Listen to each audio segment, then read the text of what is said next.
It's Christmas morning, 2018, as you can see, that's all happening. Daisy got some, she got treats, yeah. But I got 4 new poetry books. So, Merry Christmas. Let's have a look at what Santa got me in his sack.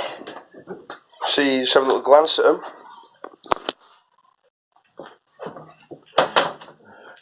Merry Christmas and hello world. So I got 4 books. Well, I actually got 6. I got the East Lothian Folktales and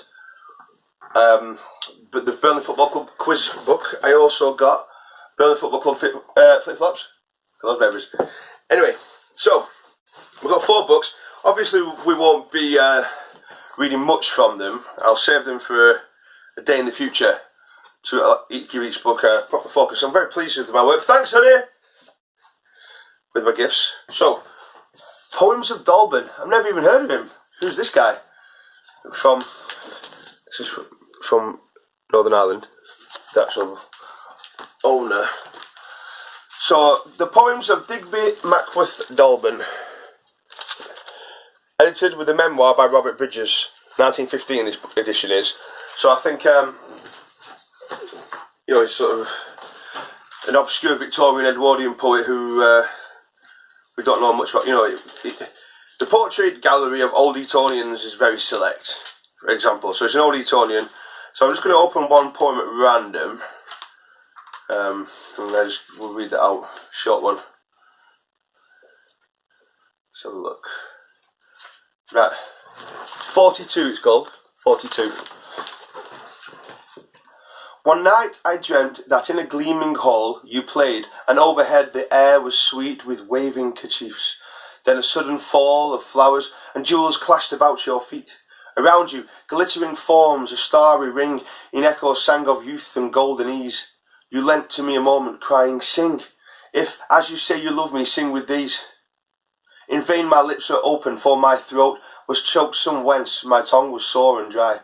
And in my soul alone the answering note, till in a piercing discord, one shrill cry, as of a hunted creature from me broke, you laughed, and in great bitterness I woke.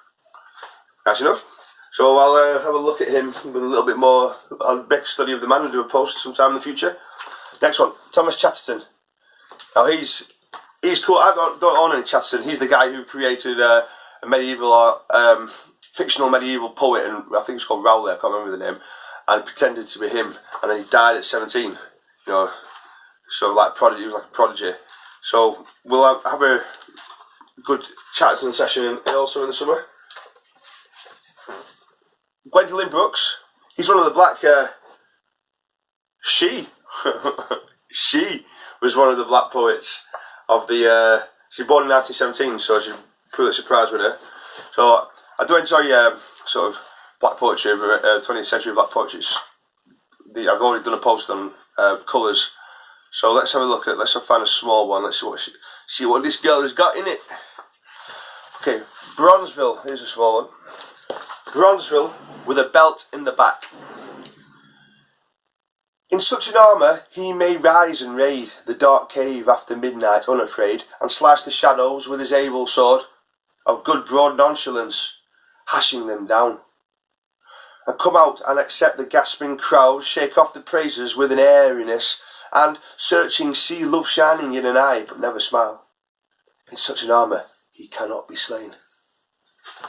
Yeah, that's good. That's quite, yeah, you can already feel there's like an epic voice in there. So she's going to be another great one to explore. My wife has made some wonderful choices. Cheers, babe. These are brilliant books. Merry Christmas. I got some size 9 shoes. Because I looked in the boots, it said size 9, but that's the American size. They're actually size 7. I get the receipts. It's not a big gift. The arch poet and medieval culture. Again, don't know who this guy is. It's quite interesting if you read in the. I think it's like a 12th century poet. Clearly German. there's a really interesting note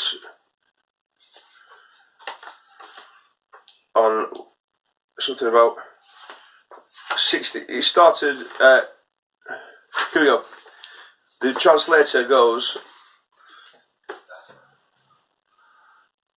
I first stumbled on the arch poet in New Zealand when I was 17 and noted in my diary, this is the most wonderful thing in the world.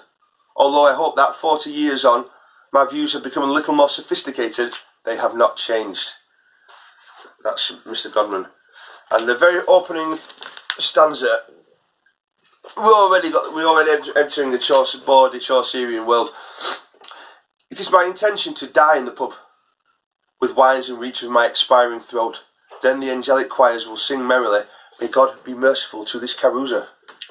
So there we go.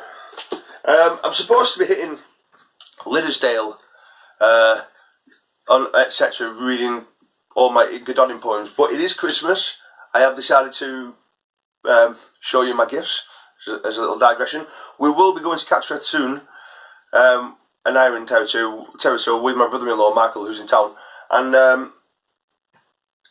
yeah, over the next few days. But for now, Merry Christmas, and if you like the channel, contribute, because that means Daisy can get more gifts next Christmas, and we can go on more adventures, and don't forget to share it and all the other stuff. Yo ho ho.